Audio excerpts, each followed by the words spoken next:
সকালের খাবার রেডি করছি, এই যে ডিমের অমলেট করছি। এখানে তরকারি আছে আর এখানে চাল ভিজায় রাখলাম। তো জানি না আজকে রান্না আমি কি করব।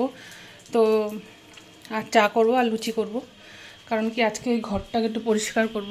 এই যে এটা পরিষ্কার করব, এখানে পরিষ্কার করব, এটা পুরো ঝাড়বে সংগ্রাম। এটা তো আমি একা পারি না, ওই জন্য বিছানাটা উঠাইনি, বালিশ টালিশগুলো ওই বারান্দার মধ্যে রেখে দিব। আর এই চাদরটা পাড়াই থাকবে, কারণ তা না হলে তোষকটা নোংরা পড়বে, ওটা তো আর ধোয়া টোয়া যাবে না, চাদরটা নয় ধোয়া যাবে। তো নমস্কার সবাইকে, ব্লগ এক্সপ্রেস চ্যানেলে আপনাদের সবাইকে স্বাগত জানাই।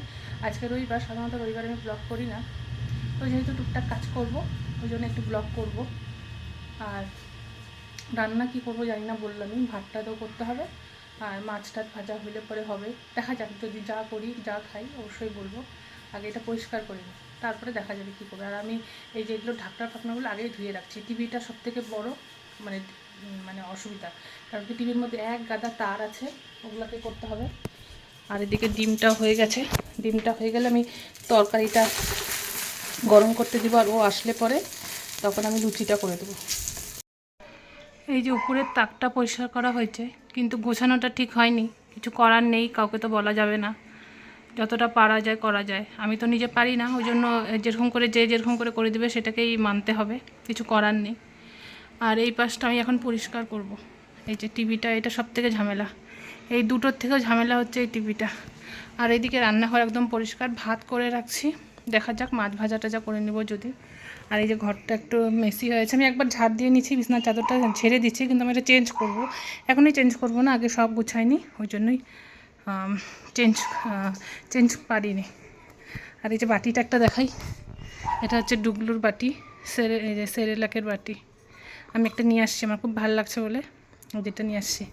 আর এটা হচ্ছে আমার সেই গাড়ির ঠিক করার আরটি অফিসে যাব যেদিন, ওটার অ্যাপ্লিকেশানটা ভাই লিখে দিচ্ছে, তো এখানেই রাখছি, এটা এখন রাখার জায়গা নেই। আর বাইরে, আর জামা কাপড়গুলো সব বাইরেই রাখছি, তো বাকি কাজগুলো করিনি ফটাফট। এই যে একটু রেডি হয়ে গেছি, বিকালে বেরোবো বলে, যেখানে যাওয়ার ইচ্ছা হলো সেটা তো আর যাওয়া হলো না, তো যাই দেখি কোথাও যদি যাওয়ার হয়। তো প্রচণ্ড গরম আজকে, তো এখন 8:45-ও বেশি বাজে, জানি না কোথায় যাব, প্রচণ্ড গরম লাগছে, যেখানে যাওয়ার ইচ্ছা ছিল সেখানে তো আর যাওয়া হলো না, এটাই দেখি কোথায় যেতে পারি। কোথাকার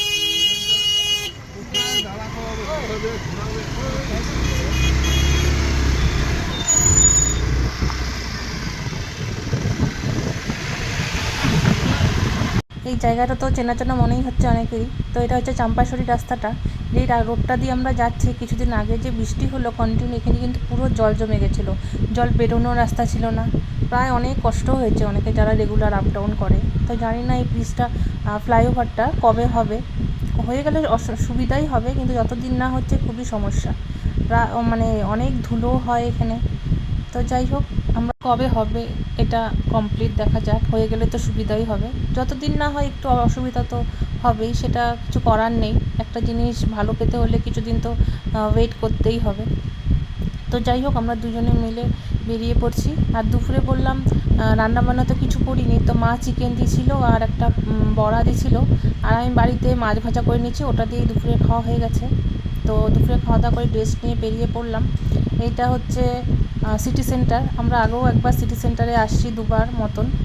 তো সিটি সেন্টারে আসার কারণটা একটু অন্যরকম, যাই হোক ঘুরতে আমরা একদমই আসিনি সিটি সেন্টারে, আমার ভালোও লাগে না ঘুরতে সিটি সেন্টারে, এত ভিড় থাকে যেটা একদমই ভালো লাগে না। তো যেখানে একটা এসে যেটা ভালো লাগলো সেটা হচ্ছে, যেহেতু ওয়ার্ল্ড কাপ চলছে ফুটবলের, তো এখানে একটা সুন্দর একটা ট্রফি, এই যে সুন্দর একটা ট্রফি, আর প্রত্যেকটা দেশের এক ফ্ল্যাগ ঝুলানো আছে ওপর দিকে, বেশ ভালো লাগছে, খারাপ লাগছে না।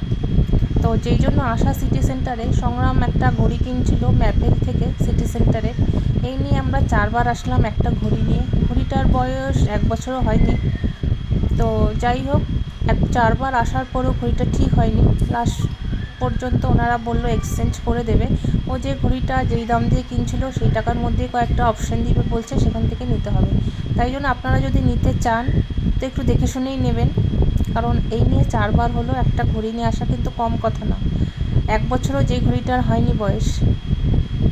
তো তো যাই হোক, সেখান থেকে চলে আসলাম বাড়িতে। খালি চাই খাওয়া হয়েছিল আর প্রচণ্ড খিদেও পেয়ে গেছিলো। তো হিলকাট রোডের এখান থেকে পাওভাজি নিলাম দুজনে মিলে। তো যেহেতু আজকে আমি দিনের বেলা রান্নাই করিনি, তো রাত্রেবেলা খাওয়া দাওয়াটা করেই যাবো ভাবছি। তো যাই হোক, একটু ঘুরে টুরে এখানেই আসলাম। তো এটা হচ্ছে গোষ্ঠপাল মূর্তির এখানে একটা রেস্টুরেন্ট কাম বারটা ওই সাইডে আছে। আর আমরা যেই সাইডটাতে পোর্শনটাতে বসে আছি ওটা হচ্ছে ফ্যামিলি রেস্টুরেন্ট, একসাথেই আছে, আমাদের আসতে হচ্ছে। বাট এটার ডেকোরেশনটা বেশ সুন্দর লাগলো। এটা ফ্যামিলি, এখানে ফ্যামিলি নিয়ে আসার মতো এই সাইডটাতে। তো যাই হোক, এখানে এসে আমরা খাওয়া দাওয়া করে রাত্রেবেলা খাওয়া দাওয়া করেই যাব। তো ঠিক আছে, এখানে খাওয়া দাওয়া করে যাই। ভিডিওটা তাহলে আজকে এখানেই শেষ করি। ভিডিওটা ভালো লাগলে লাইক করবেন, কমেন্ট করবেন এবং তার থেকেও বেশি ভালো লাগলে সাবস্ক্রাইব করে নেবেন। আজ আসি।